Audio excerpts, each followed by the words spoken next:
అందరికీ నమస్తే. మీకు అందరికీ తెలుసు కదా, జమ్మూ కాశ్మీర్ పహల్గామ్ ఏం జరిగిందో. అమాయక టూరిస్టుల మీద కాల్పులు జరిపి పారిపోయారు. వాళ్ళంతా పాకిస్తాన్ ప్రోత్సహించిన వాళ్ళే అన్న విషయం పాకిస్తానే ఒప్పుకుంది. సరే, రెండు దేశాల మధ్య ఇప్పుడు అంతా యుద్ధ వాతావరణం, యుద్ధ మేఘాలు. పాకిస్తాన్ మన మీద కాలు దూవుతున్నారు. ఇక మనలు కూడా అంతా రెడీ అవుతున్నారు. ఏ క్షణం ఏం జరుగుతుందో తెలియదు. కానీ సెంట్రల్ గవర్నమెంట్ ఒక నిర్ణయం తీసుకుంది కదా, దేశంలో ఉన్న పాకిస్తాన్లంతా వెళ్ళిపోవాలి. అందరూ ఇక్కడ నుంచి వాళ్ళకి టైం ఇచ్చింది. సాధారణ వీసాలు ఉన్న వాళ్ళు ఈ నెల 27 వరకు వెళ్ళిపోండి. వైద్య వీసాలు అంటే ఇక్కడ వైద్యం కోసం వచ్చిన వాళ్ళు ఎవరైతే ఉంటారో వాళ్ళు మాత్రం 29 వరకు టైం ఇచ్చిర్రు, వెళ్ళిపోండి. ఆ వాఘా బార్డర్ గేట్లు ఓపెన్ 30 తారీఖు దాకా ఉంటాయి. 30 తర్వాత మూసేస్తాం, వెళ్ళిపోమన్నారు. యాక్చువల్గా దీనిలో చాలా కాంప్లికేటెడ్ ఇష్యూస్. పాపం పోలీసు వాళ్ళు ఇక్కడ పాకిస్తాన్ను గుర్తించడం ఓ పక్క ఓ సమస్య మారింది. ఇక వేరే వేరే దేశస్తులు ఉన్నారు కదా మన దగ్గర. రోహింగ్యాలు ఒకవైపు ఉన్నారు, తర్వాత నైజీరియన్స్. అసలు వీసా టైం అయిపోయిన తర్వాత కూడా చాలామంది ఉన్నారంట హైదరాబాద్లో. వాళ్ళ వీసా టైం అయిపోయిన తర్వాత కూడా ఇంకా ఇక్కడనే దొంగచాటుగా బతుకుతున్నారు.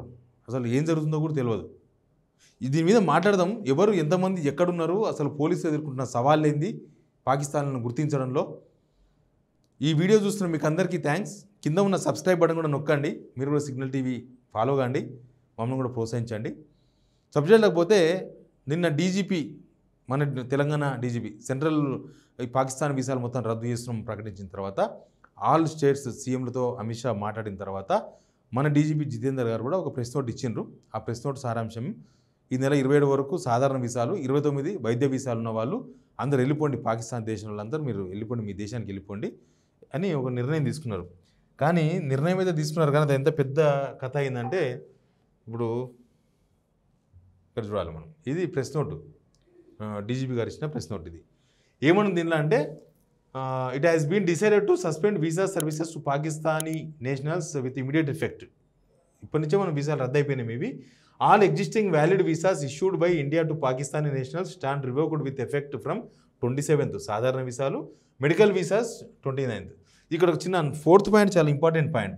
It may be noted that the revocation of visa specified in the above decision does not apply to holders of long term visas.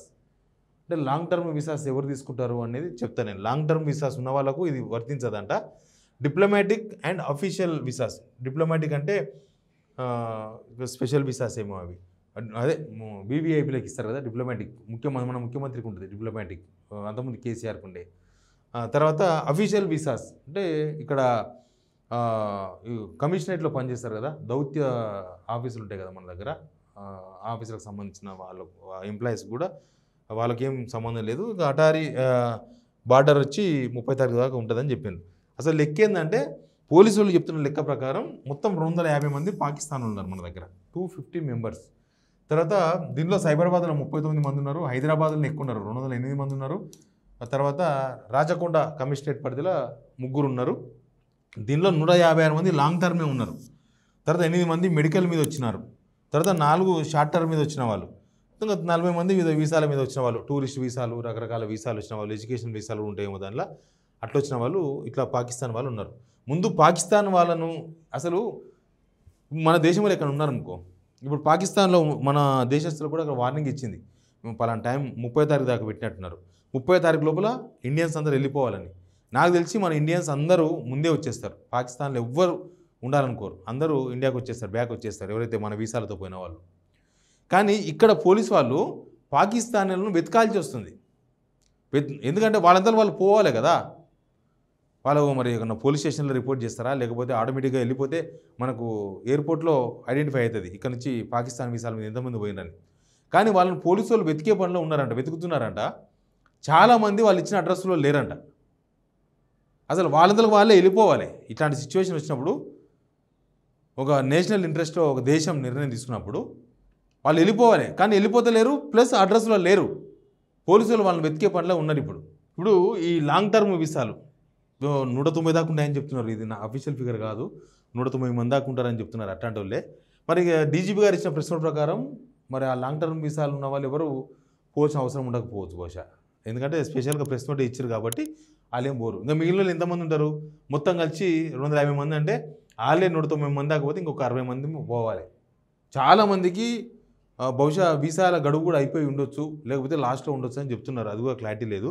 అయితే ఈ లాంగ్ టర్మ్ వీసాలు వచ్చిన వాళ్ళందరూ కూడా ఇక్కడ హైదరాబాద్‌లో వాళ్ళ బంధువులు ఉంటారంట.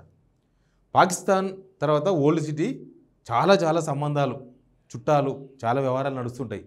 అక్కడి నుంచి ఇక్కడ బంధువులు వచ్చిన వాళ్ళు పెళ్ళిళ్ళు కూడా చేసుకుంటారు. మీకు తెలుసు కదా! ఇక్కడ వాళ్ళు పిల్లని అక్కడ ఇస్తారు, అక్కడ పిల్లని ఇక్కడ ఇస్తా ఉంటారు. నడుస్తూనే ఉంటుంది ఇది. అప్పుడప్పుడు ఊ షేకులు, వృద్ధ షేకులు, దుబాయ్ నుంచి వచ్చే షేకులు, అది వేరే ఇష్యూ మళ్ళా. అయితే ఆ లాంగ్ టర్మ్ వీసా మీద వచ్చేవాళ్ళు వాళ్ళేనంట. వాళ్ళకేమో ఇబ్బంది లేనట్టుంది. ప్రెస్ నోటు బట్టి చూస్తే మనకు అర్థమవుతుంది. ఇక మిగతా వాళ్ళు ఈ మెడికల్ వీసాలో వచ్చిన వాళ్ళు హాస్పిటల్ని ఎక్కడో దగ్గర వాళ్ళు రిపోర్ట్ చేసి ఉంటారు, మిగతా వాళ్ళు పోతారు. అయితే చాలా పోలీసులు ఎదుర్కొన్న సవాల్ ఏంటంటే చాలామంది ఇక వీళ్ళు 156 మంది పోతే ఇంకా ఉంటారు కదా, వాళ్ళు అసలు చాలామంది అడ్రస్లో లేరు. అసలు కొన్ని కాంప్లికేటెడ్ ఇష్యూస్ కూడా పోలీసులు ఫేస్ చేయాల్సి వస్తుంది ఈ పాకిస్తానీల విషయంలో. ఏంటంటే ఇక్కడ ఒక అమ్మాయి, హైదరాబాద్ ఓల్డ్ సిటీ అమ్మాయి, అక్కడ హైదరాబాదు పాకిస్తాను పిల్లగాడు పెళ్లి చేసుకున్నారు. వాళ్ళకు పిల్లగాడు కూడా పుట్టిండు. ఈమెది పాకిస్తాన్ జాతీయురాలే, పాకిస్తాన్ సిటిజన్షిప్ ఆమెది. వాళ్ళ కొడుకు అక్కడనే పాకిస్తాన్ సిటిజన్షిప్. అయితే ఇప్పుడు ఏమైందంటే ఆయన చనిపోయిందట, పాకిస్తానీ ఆయన. ఇప్పుడు ఆయన భార్య పిల్లగాడు ఇక్కడ ఉన్నాడు. వాళ్ళిద్దరు పాకిస్తానీలు. వాళ్ళని ఎక్కడ పంపాలనో తెలియదు.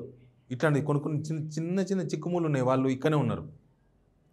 తర్వాత ఇంకోరేమో ఇక్కడ పెళ్లి చేసుకున్నాడు, ఆయన ఏదో షార్ట్కట్లో, ఆమె పాకిస్తాన్ జాతీయురాలు అయిపోయింది ఇక్కడ ఆమె. ఆయన మయన్మార్ నుంచో ఎక్కడి నుంచో షార్ట్కట్లో, ఇక్కడ నుంచి మనకు బార్డర్ కంట్రీ ఉంది కదా, నేపాల్కి వెళ్ళి షార్ట్కట్లో వచ్చేసినట్ట దొంగ వీసా. ఆయనకు వీసా కూడా ఉంటుంది నాకు తెలిసి. ఇప్పుడు వాళ్ళందరినీ పంపాలి అక్కడ. ఇంకా అసలు ఇంకొక మెయిన్ టాస్క్ ఉంది వాళ్ళకు. మెయిన్ టాస్క్ ఏంటంటే వాళ్ళ ముందున్న పోలీసు వాళ్ళు ముందున్న మెయిన్ టాస్క్, ఈ ఓల్డ్ సిటీలో ఒక లేడీ ఎప్పుడో పోయి పాకిస్తాన్ వెళ్ళిపోయారంట. అక్కడనే పెళ్లి చేసుకున్నారు, అక్కడనే ఉన్నది ఆమె. తర్వాత ఇద్దరికి పాకిస్తాన్ పౌరసత్వం వచ్చింది. తర్వాత కొంతకాలం తర్వాత హైదరాబాద్కి వచ్చిరట. తర్వాత ఇక్కడ ఉన్నప్పుడే ఆమె భర్త చచ్చిపోయినట్ట. ఇక ప్రతి సంవత్సరం వీసా గడువును పొడుచుకుంటూ వస్తుందట ఆమె. ప్రస్తుతం వృద్ధురాలైందట, ముసలామె అయిందంట ఆమె. ఇప్పుడు ఆమెను ఏం చేయాలని పోలీసు వాళ్ళు తలకాయలు పట్టుకుంటున్నారు. ఆమె పాకిస్తాన్ దేశస్తురాలే, కానీ ముసలామె, భర్త లేడు. ఇప్పుడు ఏం చేయాలి, ఏం నిర్ణయం తీసుకోవాలి, అధికారులు అదొక దానిలో ఉన్నారు. ఇంకోరు యూఏఈలో పనిచేస్తున్న హైదరాబాద్ మహిళ పాకిస్తాన్ యువకుడు పెళ్లి చేసుకున్నారు, దుబాయ్లో పెళ్లి చేసుకున్నారు. ఇద్దరు చేసుకొని వాళ్ళకు ఒక కొడుకు పుట్టిండు. తర్వాత తన కుమారుని తీసుకుని హైదరాబాద్కు రాగా భర్త నేపాల్ మీదుగా తప్పుడు దూరపత్రాలతో దేశంలోకి జొరబడ్డాడట. తర్వాత ఇప్పుడు భార్యతో కలిసి కిషన్ బాగ్లో ఉంటున్నాడంట ఆయన. తప్పుడు పత్రాలతో దేశంలోకి వచ్చిన యువకుడిని అరెస్ట్ చేసి జైలుకు పంపిన పోలీసులు. ప్రస్తుతం అతను బెయిల్ పైన ఉన్నాడు. విషయం న్యాయస్థానంలో ఉండడంతో ఆ యువకుడి విషయంలో ఎలాంటి నిర్ణయం తీసుకోవాలని అధికారులు తెలుసుకోలేకపోతున్నారు. ఇంకో పాకిస్తానీ అయినట్టు ఆయన ఎవరు, రాజస్థాన్లో ఏదో ఇట్లాంటిదే చేస్తే అక్కడ పోలీసులు పట్టుకుంటే ఆయన హైదరాబాద్ అని చెప్పినట్ట. హైదరాబాద్ పోలీసులకు అప్పచెప్తే తీసుకొచ్చి చెల్లపల్లి జైలు వేసినారు. ఇక ఆయన ఇట్లాంటి పనులు చేసిన ఆయన్ని ఆడ జైల్లో ఉన్నాడు. ఇప్పుడు ఆయన చూస్తే పాకిస్తాన్ ఈ టర్మ్స్ బాగున్నప్పుడే పాకిస్తాన్ వాళ్ళ రాయబారికి చెప్తే ఇక్కడ పలానోడు ఉన్నాడు, ఇట్లయింది అని చెప్తే పాకిస్తాన్ అన్నదంట మాకు సంబంధం లేదు, మా దేశస్తుడే కాదని చెప్పిందంట. ఆయన జైలు ఉన్నట్టు. ఇంకా మరి ఆయన ఏడికి పంపాలని కూడా తెలియదు పోలీసు వాళ్ళకు. ఇక ఈ పాకిస్తాన్ వాళ్ళకి అతి ఇట్లుంటే హైదరాబాద్లో 70,000 మంది రోహింగ్యాలు ఉన్నారంట. ఈ రోహింగ్యాలు అందరూ కూడా ఏడికెళ్ళి వచ్చిండ్రు, బంగ్లాదేశ్, మయన్మార్ నుంచి వచ్చారు. ఏడుంటారు వీళ్ళందరూ అంటే ఆ పాడి షరీఫ్, బాలాపూరు ఆ ఏరియాలు ఉంటారు. వీళ్ళకి ఏమి గుర్తింపులు ఉండవు. కొంతమందికి అప్పట్లో ఆధార్ కార్డులు వచ్చినాయని చెప్పారు, కానీ వీళ్ళకి అత్యంత కూడా తెలియదు. వీళ్ళ విషయంలో ప్రభుత్వం ఇప్పటిదాకా నిర్ణయం తీసుకోలేదు. తర్వాత 700 మంది మొత్తం నైజీరియన్స్, ఉగాండా, కజకిస్తాన్కి సంబంధించిన ఉన్నారంట. అసలు వీళ్ళకైతే చాలామందికి వీసాలు కూడా లేవంట. చాలామందికి వీసాలు గడువు అయిపోయి ఉన్నాయంట. అంటే అంత దొంగతనంగా ఉన్నారు ఇప్పుడు హైదరాబాద్లో. ఇప్పుడు పోలీసు వాళ్ళు కరెక్ట్ టైం ఇప్పుడు అందరి జల్లెడ పట్టేసి అసలు ఎవరు ఏ దేశంకి వెళ్ళి వచ్చిండ్రు, వాళ్ళకున్న వీసాలు ఏంది, వాళ్ళు చేస్తున్న పనులు ఏంది, కొన్న చట్ట వ్యతిరేక పనులు చేస్తున్నారా, ఏం చేస్తున్నారు. అడ్రస్ లేనివాడు ఏం చేస్తాడు, ఏదో తన్నమారి పని చేస్తాడు. సంఘ విద్రోహ శక్తులు వీళ్ళంతా. వీసాలు వాళ్ళ గడువు అయిపోయిన తర్వాత ఇంకా హైదరాబాద్లో ఉన్న వాళ్ళు సంఘ విద్రోహ పనులు చేస్తారు వాళ్ళు.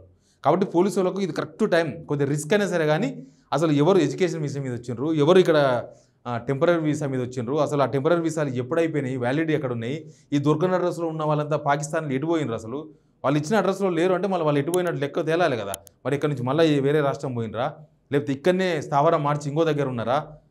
ఎందుకంటే చాలా సిచ్యువేషన్ ప్యాథటిక్ సిచ్యువేషన్ ఉంటుంది. ఇప్పుడు వాళ్ళు పహల్గామ్ వచ్చి కాల్చిర్రు అని అంటే అక్కడ ఎవరో ఒకరో ఇద్దరో స్థానికుల సపోర్ట్ లేకుండా అయితే రాలే కదా. ఎవరినో గుర్తించారు ఆల్రెడీ ఒక మనిషిని, ఆయన లోకల్గా అక్కడనే ఉండే వ్యక్తి అని చెప్తున్నారు. అట్లా ఈ స్లీపర్ సెల్స్ వ్యవస్థ ఇదంతా చాలా దారుణంగా వ్యవహరిస్తూ ఉంటుంది. బట్ ఇది మాత్రం ఒక లెక్క ఉంది. వీళ్ళ విషయంలో మరి ప్రభుత్వం ఏం నిర్ణయం తీసుకుంటూ తెలియదు. నైజీరియన్స్, ఈ రోహింగ్యాల విషయంలో కానీ ఈ పాకిస్తాన్ల విషయం ఇప్పుడు ఒక లెక్క కొలిక్కి వస్తుంది కాబట్టి వీళ్ళ విషయం కూడా పోలీసులు పరిశీలించి నిజానికి వాస్తవానికి వ్యాలిడీ వీసాతో ఉన్నది ఎవరు, వ్యాలిడీ వీసా లేకుండా దొంగతనంగా హైదరాబాద్లో నివసిస్తున్నది ఎవరు, ఆ విషయం కూడా లెక్క తెలిస్తే మళ్ళీ ముందు ముందు మనం ప్రమాదాల బారిన పడకుండా రక్షించుకునే వాళ్ళం అవుతాం. ఏమైతే చూద్దాం. పోలీసు వాళ్ళకైతే ఇది మంచి టైమే, వాళ్ళకి టైం ఉంది ఇంకా. Please subscribe signal TV.